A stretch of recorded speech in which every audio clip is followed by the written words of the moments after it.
Chair mentioned, we found some common trends as we looked at various pay-for-performance programs. I'm going to talk a little bit about some of the common design features, some of the common basis for the rewards, common goals, and common challenges that these programs have encountered. When we looked at some of the design features of the programs, we found that many of the programs supplement versus supplant the uniform salary schedule. In other words, the uniform salary schedule wasn't totally done away with, but financial incentives were provided as a bonus on top of whatever the teacher would regularly earn. We found that voluntary participation was very common in the incentive pay programs that we looked at. In other words, if teachers or administrative staff members did not want to participate, many programs it was not obligatory. Finally, another common design feature that we noticed that the incentive pay programs were not just a financial incentive program, but it also was a program that was designed at building capacity within a district. So the programs were designed to identify best practice techniques and reward teachers that are implementing those types of strategies in the classroom, but also the programs were coupled with professional development programs where the school district would give teachers the tools that they would need if they didn't already have them to provide or to utilize the best practice techniques in the classroom. When we looked at the design of the program, we found that the individual incentives that were awarded could kind of fall into three basic categories. Some programs might be just fall in one of these categories, some might fall in all of them. Different programs had, different individuals, but the three common bases for rewards would be pay for performance, pay for knowledge or skills, or pay for working in high needs areas. Pay for performance generally based on student achievement, usually standardized test scores, and those pay for performance incentives would either be aimed at individual teachers for the growth in their classroom, or for the entire school, as the overall growth on test scores for the students. Pay for knowledge and skills, that could be either attained through the professional development that the school district will provide.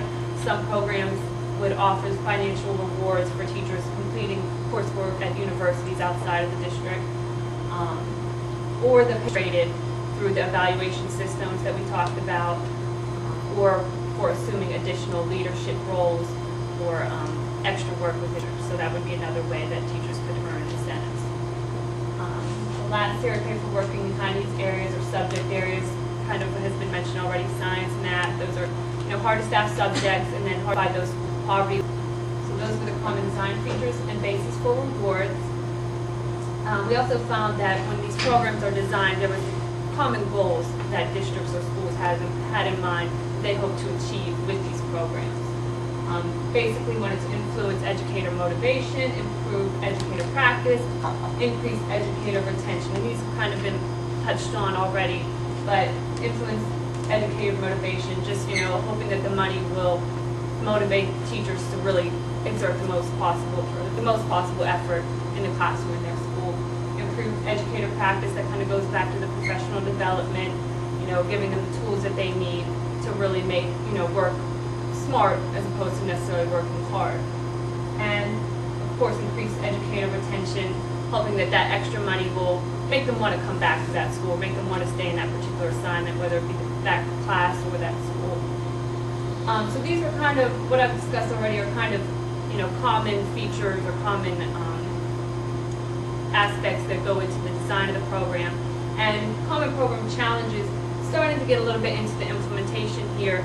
Some things, some common challenges that schools and programs face when they actually try to implement these programs, related to measurement issues, work overload, early union support, and sustainability. So many of the programs that have been created or implemented have faced the issues of measurement, which we're already talking about. The subjectivity of principal evaluations, and of course the value-added models, really trying to figure out what impact the teacher is having on that set of students can be difficult.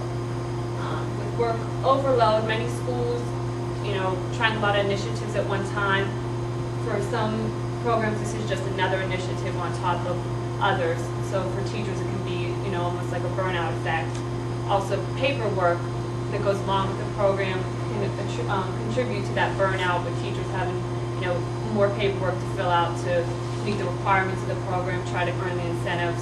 And for principals and teachers as well with the evaluations, sometimes the program is asking for a new evaluation or a more in-depth evaluation. So for principals, it can be, an added responsibility to try to take on this new evaluation system.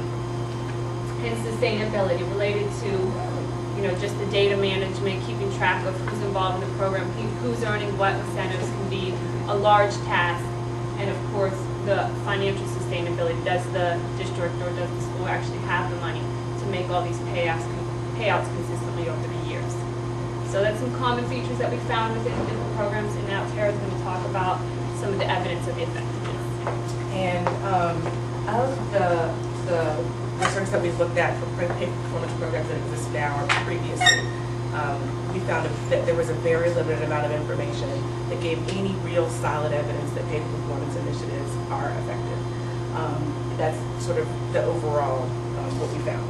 And specifically, we found very little showing that incentive programs impact teacher recruitment or shortages in hard-to-staff subjects or schools.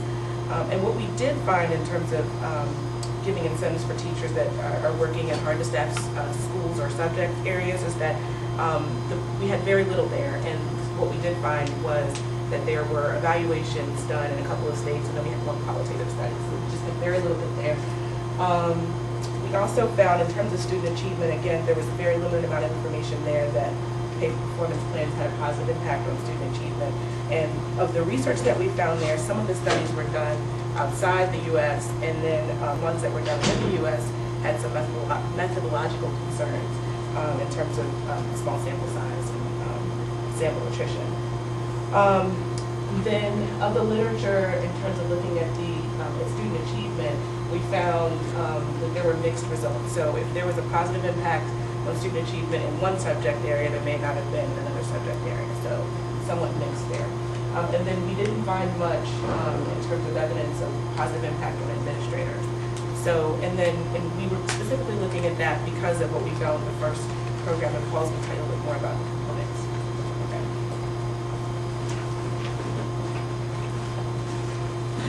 So up here on this chart, and you make the squint to read it, is the first program in a nutshell.